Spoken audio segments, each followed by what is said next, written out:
In just one single transaction, Minister of Internal Affairs Brooke Van Velden has spent all of the political capital that the ACT Party, mostly David Seymour, has banked over the first half of the coalition government's term.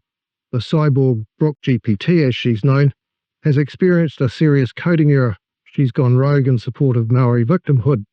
She's effectively been lost to the dark side and the forces of cultural Marxism. In her role as the Minister of Internal Affairs, Van Velden has decided that the whole New Zealand Fire Service needs to be Maorified. Whether it's the effects of the COVID-19 vaccines or something else, Van Velden has succumbed to the same mental illness that made Erica Stanford take leave of her senses and embed maoriness into the definition of educational success. There's a link in the description below to the report about Stanford's education portfolio clusterfuck.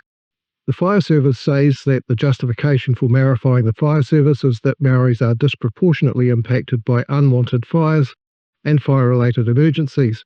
This is plainly gaslighting, an assertion made without any cited evidence whatsoever. The Fire Service has no apparent data to verify its claim, and there are no publicly available statistics to support the proposition that Maoris are disproportionately affected by unwanted fire. It's simply an assertion that taxpayers are supposed to accept as truth because, hey, why would they lie to us, right? The Fire Service claims that Maoris are disproportionately impacted by climate change-related fires because half of their asset base is invested in climate-sensitive industries, forestry, agriculture, fishing and tourism. This is more gaslighting. The Fire Service is openly accepting that New Zealanders who are disproportionately impacted by climate change-related fires are those New Zealanders who have half of their asset base invested in climate-sensitive industries, forestry, agriculture, fishing and tourism. Therefore, that disproportionality has nothing to do with Maoriness. It's solely a consequence of the asset bases that some New Zealanders choose to invest in. The only study that is alleged to support the Fire Service claim is a 2017 study by Langer and McGee. And the problem with that study is that its population sample was a rural, predominantly Maori community in Northland. That's like conducting a study on the effects of lead paint on a marae, and then concluding that lead paint disproportionately affects Maoris. This flawed logic is routinely wheeled out to justify institutional indoctrination into Maoriness, and it's bullshit, plain and simple. I'm not fooled by it, and you shouldn't be either. This latest plan to indoctrinate the Fire Service has got nothing to do with any disproportionate effect on New Zealanders who identify with Maoriness.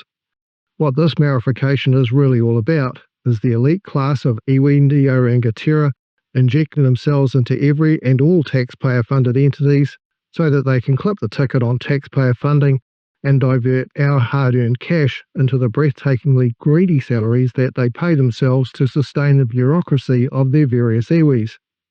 When the Fire Service says that it's going to work with iwi, that will involve you and I paying for that work. It is literally a scam that once again monetises Maoriness as a commercial end in itself. Little more than 18 months into the term, all three parties in the coalition government have let us down. They've done the opposite of what we voted for, what we expect from them, and the promises they made to us. National's Erica Stanford has sabotaged the secularity of our education system by changing the definition of educational success to include indoctrination into Maori feudal ideology and tikanga wuru. New Zealand First had a boot error of some sort and gave extra millions of our money to Maori wardens, when they should have instead been working on repealing the racist Maori Development Act that constitutes those ethnic wardens. Now the ACT Party has nailed its colours to the mast and lost a large chunk of its support base in the process.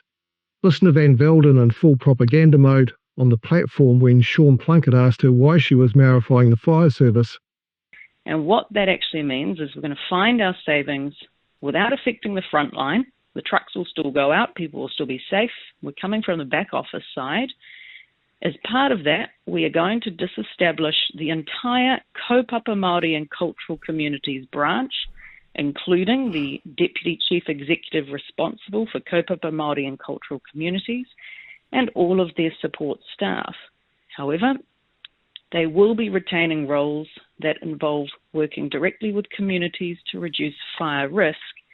And as part of that, it is actually important to acknowledge that we do have different cultures in New Zealand. And while it's true that, yes, we want the fire trucks to go out and not discriminate on anybody, and that's what they do. If your house is burning down, your car is on fire, you're on the side of the road, the trucks will go to you no matter what your race or ethnic background is. But it is also true that if we don't want those fires to start in the first place, fire and emergency have a role to educate people about how to not start a fire or emergency in the first place. So they're active in education and going into the community. And we have statistics, Sean, that show Māori are 4 times more likely to die in a fire than non-Māori. We also know that in the last financial year, 41% of avoidable residential fire fatalities were Māori. And we also know that there are some community facilities that are heavily used by Māori that haven't had smoke alarms and escape routes in place. So fire and emergency do have quite a big role going into iwi, going into Māori communities to ensure that fires don't start and people don't die in the first place. So that's where the kaupapa Māori bit comes in, because if we're going into those communities, many of whom are quite rural, they need to be culturally appropriate, and so that fire and emergency are accepted. What's a culturally appropriate fire alarm look like? Is it different than a normal fire alarm?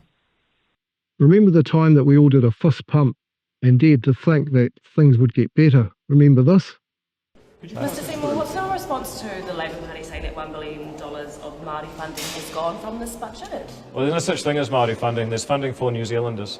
I'm really getting tired of people trying to racially profile us, put us into categories based on our ancestry or whakapapa, and then try and tag the budget funding for that. It's just got to stop. Why? Because it's racist. So are you against funding specifically for Māori? I'm against any kind of race-based targeting of funding.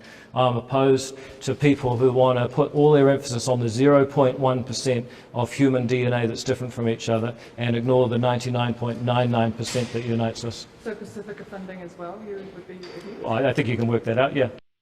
I'm struggling to think of a more brazen and blatant contradiction from a political party than the one that you've just seen. We have Seymour saying, and quite rightly, that there's no such thing as Maori funding, while his AI-driven cyborg is spending our money funding the embedding of Maoriness into our emergency fire service. Those two positions are diametrically opposed.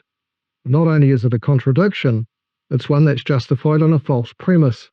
The cyborg's AI coding has failed to differentiate between facts and propaganda. This leaves us an obvious problem. Who do we vote for in the next election?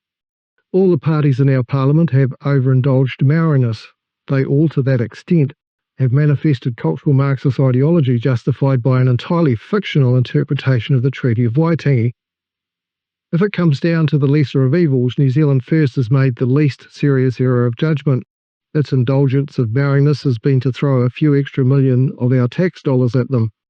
And that's nowhere near as serious as embedding Maoriness into our public service and education system, as National and now ACT have done. The money given to Maori wardens is also not going straight into the back pockets of iwi rangitira. Well, at least not to the extent that our money will when it's spent on Maoriness by our schools and our emergency fire service. Let's face it, the National Party are a sleeper cell of the fifth column. There's no doubt about that at all. National must be relegated to a minor coalition partner at most. The election in November next year will be pivotal. If the Maorification of our country continues, ultimately we will fundamentally change from a Westminster representative democracy into some form of feudal aristocratic class society. And in that society, white people will be in the tutor class. Our purpose will be to serve the iwi rangitira in exchange for things like water and permission to live on their land. I suspect we will also be required to serve as taua in the inevitable wars between the various iwis. Let's hope we can fend off all that.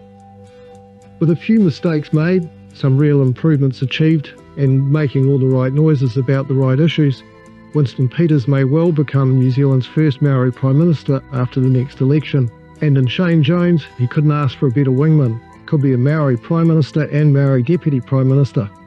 What do you think? Can the ACT Party recover from Brooke GPT's coding error before the next election? What will the new fire service trucks look like? Leave a comment and let me know your thoughts. Thanks for watching, give us a like would you, and do hit subscribe to be notified of new content as it drops. See you next time.